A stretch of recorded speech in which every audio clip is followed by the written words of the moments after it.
Hi guys, it's Abby and welcome back to my channel. And today's video is going to be Service Dog 101. And if you don't know what a service animal is, under the Americans with Disabilities Act or ADA law, a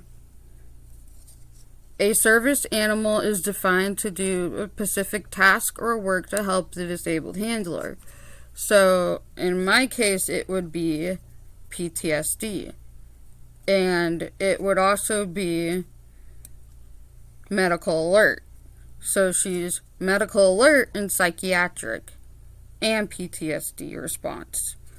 So I will be going over the service animal laws over these ADA law cards that I every outing I do before I took her public access away from COVID, she did public access. She would do a downstay, she would sit, she would come to me when I called her in a store, which is how a service animal should act. With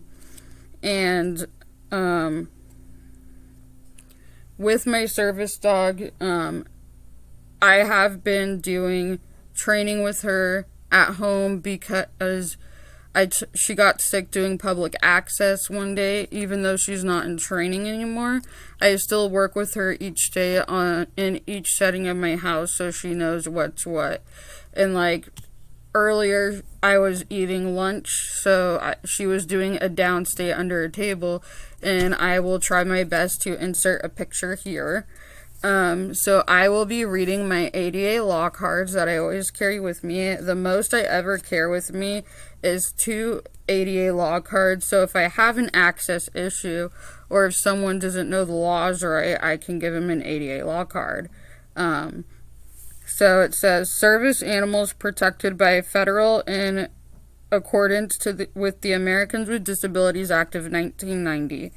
Service animals. Under the American with Disabilities Act, state and federal laws, local business, governments, businesses, nonprofit organizations that serve to the public generally must allow service animals. So like if it's private property and it's open to the public, they have to allow you and your service dog in. It's not an option unless the dog is being destructive. So,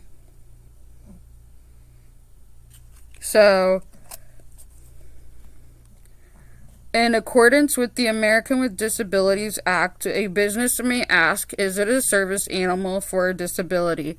And in my case, my answer would be medical alert, psychiatric, and PTSD response. What task have the service animal been trained to do? Even though she's fully trained, this is a task I'm going to need in the future, is to bring me medication. She can detect trauma. She can alert to my high blood pressure, fast heart rate, do light pressure therapy. She distracts my self-harm behavior when I have a PTSD episode. And she one time was trying to get me out of a situation that I just redirected her focus onto me for a PTSD response. So with that being that, doing that, she was trying to take me out of a situation, like guide me out of that situation, and I wasn't listening. So I ended up having a really bad episode, and I was physically shaking really bad, and I was about to pass out. My breathing was really bad. She alerts to heavy breathing. She alerts to like my hand shaking and my leg shaking, and so on.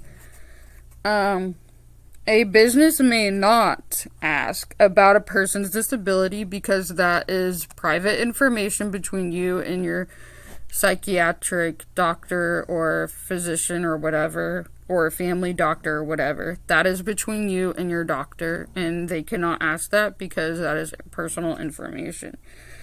They may not require medical documentation, specialized identification, or training documentation. So all those registrations for service dogs and emotional support animals, those are not a thing. My dog did a test and she did it amazingly, and my doctor recommended a service animal, so that's how it was. You cannot ask the dog to demonstrate its ability to perform work or task, and that is because that's personal information. That's not really, the dog's there for the disabled handler, not the person of the store owner. And this is the ADA defines a service animal as the following. A service animal are defined as dogs that are individually trained to do work or perform tasks for people with disabilities. A few examples of such work is guiding the blind, people who are deaf, they can alert to them, and practice a person who is having a seizure, like if the person, like when the dog is training, they pretend to have a seizure so the dog knows, like, hey, I need to jump into action. And they can also help with mental health, like in my case, she's psychiatric PTSD response. She helps with my PTSD and other disabilities on ADA specific related rules. A person with disability cannot be asked to remove his service animal of the control unless the animal is out of control, basically. Sorry, I lost vision in this eye and I'm still...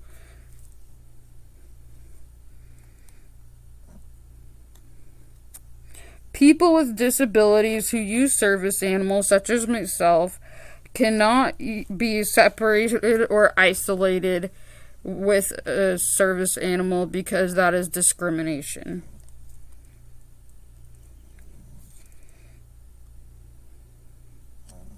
If businesses such as a hotel normally charges guests for damage that they cause, customers damage caused by himself or the service animal will be charged for it. So to me, I do feel that is fair.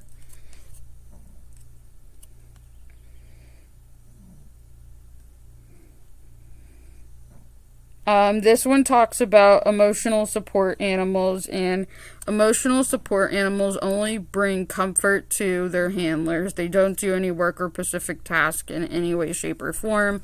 They just are there for comfort, and they are protected by federal law, but they're not protected by the American with Disabilities Act law. And ADA is for people who need service animals like me. And my service animal, for medical alert, she can alert before fainting, which is a thing with my PTSD and my chronic illness. And that being said, she can alert to my high blood pressure associated with chronic illness, my fast heart rate, my heavy breathing, psychiatric. She can remind me to take medication. She can distract self-harm behavior and stuff like that, and so on. And she can alert me to sit down and do light pressure therapy, and she can is also learning to bring me medication, which is not the first task I taught her. Wish I thought it was. I wish I taught that task to her sooner, but their emotional support animals are only covered under the Air Carrier Access Act, which is emotional support animals and psychiatric service dogs give the same amount of treatment, but psychiatric service dogs can bring medication during a panic attack or PTSD episode of some sort. And it can do light pressure therapy, distract self-harm behavior, and so on. And it is also covered under the Fair Housing Act for emotional support, and that is it. and they are not trained to do work like my service dog is.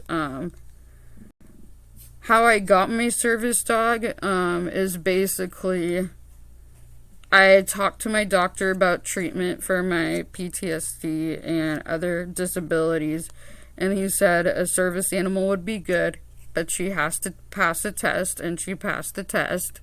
And the main thing that really helped with her public access rights is I trained her pet-friendly places. Now, I am not the handler that is like, I hate emotional support animals. To me, they are just as valid as service dogs, but they are just not task trained. My dog used to be a support dog before she became my service dog, because my doctor didn't realize like how my mental health was interfering with my daily life. So I got resources from like school and stuff, and my doctor to help me owner train my service dog. And you can owner train your service dog, but it is a lot of money still. So yeah, I hope you guys enjoyed this video and learned something from it. And if you are a disabled handler, comment down below what type of breed of your service animal is. Also, another thing is any service dog can be a service dog. My service animal is a Chihuahua mix, so they can definitely have different breeds of service dog. So I hope you guys enjoyed today's video. Please like, comment, and subscribe, and I'll see you in my next video. Love you guys. Okay, bye.